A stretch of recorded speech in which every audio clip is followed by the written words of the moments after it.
বর্তমান বাংলাদেশের পরিস্থিতি এমন যে কেউ যদি মুক্তিযুদ্ধ নিয়ে কথা বলে তাহলে তারা ফ্যাসিস্টের দোসর হয়ে যায়, তারা ফ্যাসিস্ট হয়ে যায়। কারোর কোন এখন বাক স্বাধীনতা নেই। বাংলাদেশের যে কনস্টিটিউশন, সেই কনস্টিটিউশনের ৩৯ ধারা অনুযায়ী এই বাংলাদেশে এখন স্বাধীনভাবে মত প্রকাশের কোনো সুযোগ নেই। আদালতে হাফিজুর রহমান কার্জন স্যার এবং মঞ্জুরুল আলম পান্না স্যারের পক্ষে এবং সহ অন্যান্য অনেকের পক্ষে আজকে আমরা জামিনের জন্য প্রেয়ার দিয়েছিলাম। মূলত আমাদের যে সাবমিশন ছিল যে মোহাম্মদ শেখ হাফিজুর রহমান কার্জন স্যার, তিনি ঢাকা বিশ্ববিদ্যালয়ের আইন বিভাগের একজন অধ্যাপক এবং তিনি জুডিশিয়াল কাউন্সিলেরও প্রশিক্ষণ দেন, পুলিশ স্টাফের প্রশিক্ষণ দেন। তিনি বাংলাদেশের একজন বুদ্ধিজীবী পর্যায়ের একজন মানুষ। এছাড়াও আমাদের আরেকজন যে ছিল মঞ্জুরুল আলম পান্না স্যার, তিনি একজন সাংবাদিক, বিশিষ্ট সাংবাদিক।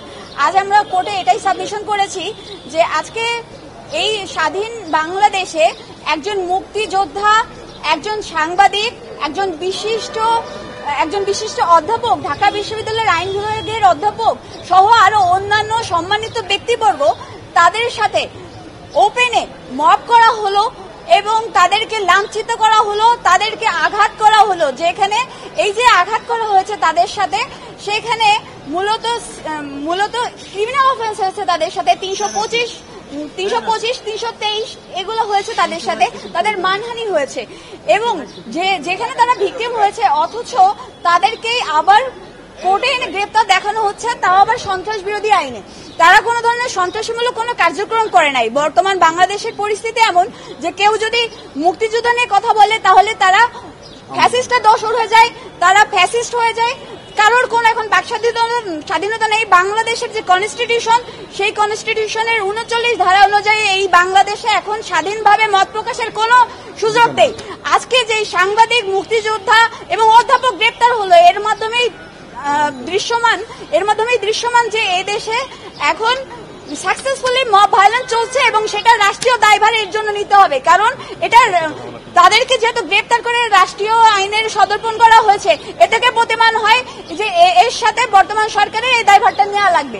এবং আমরা বিজ্ঞাপনতে এটাই বলেছি যে তারা সম্পূর্ণ নির্দোষ এবং নিরপরাধ এবং আজকে যে আইনে তাদেরকে গ্রেপ্তার করা হয়েছে এই ধরনের কোন রকমের কোনো কার্যক্রম তারা করেন নাই এবং তারা সম্পূর্ণ নিরপরাধ এবং নির্দোষ এবং এখানে কোনো ধরনের প্রাইমা ফেসি কেস নেই। আজকে এই 16 জনের পরিবার তারা দুঃখ ভারে তাদের এই যে যাদেরকে গ্রেপ্তার করা হয়েছে তাদের জন্য পথ চেয়ে আছে। তাদের কি অপরাধ তারা জানে না।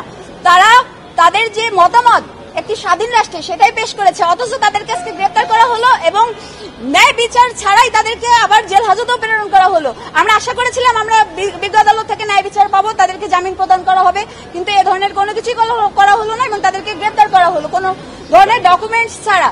এখানে আমরা যা দেখেছি সেটা পুরোপুরি আইনের শাসন এখানে ব্যাহত হয়েছে। এভাবে মিথ্যাভাবে অভিযুক্তদেরকে যেভাবে ক্ষতিগ্রস্ত করা হচ্ছে, এটা আসলে আমাদের রাষ্ট্রের জন্য মানহানিকর। সংবিধান নিয়ে আদালতে তারা কোনো কিছু বলেছে কিনা?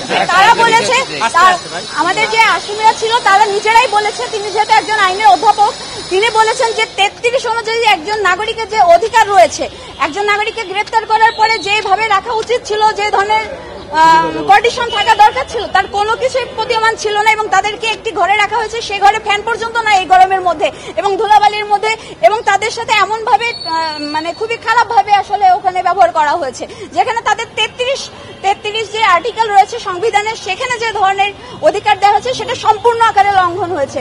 এছাড়া আমরা তো এই মামলায় যেহেতু গ্রেপ্তার করেছে, এখানে 39 সরাসরি লঙ্ঘিত হচ্ছে, এটা তো প্রতীয়মানই রয়েছে আমাদের সামনে। আসামিদের সঙ্গে রাষ্ট্রপক্ষের আইনজীবীদের কোনো বাকবিতণ্ডা বা হট্টগোল হয়েছে?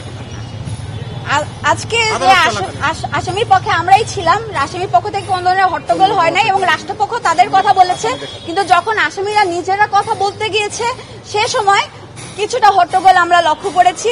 এবং এই ক্ষেত্রে আমি আরেকটি বিষয় উল্লেখ করতে চাই, এখানে আমাদের যে বীর মুক্তিযোদ্ধা ছিল মোহাম্মদ লতিফ সিদ্দিকী, এই লতিফ সিদ্দিকী কারো ওকালতনামাতে পর্যন্ত সাইন করে নাই। তিনি বলেছেন এখানে আমি ন্যায় বিচার পাবো না, এখানে আমি কোনো সাইনও করবো না।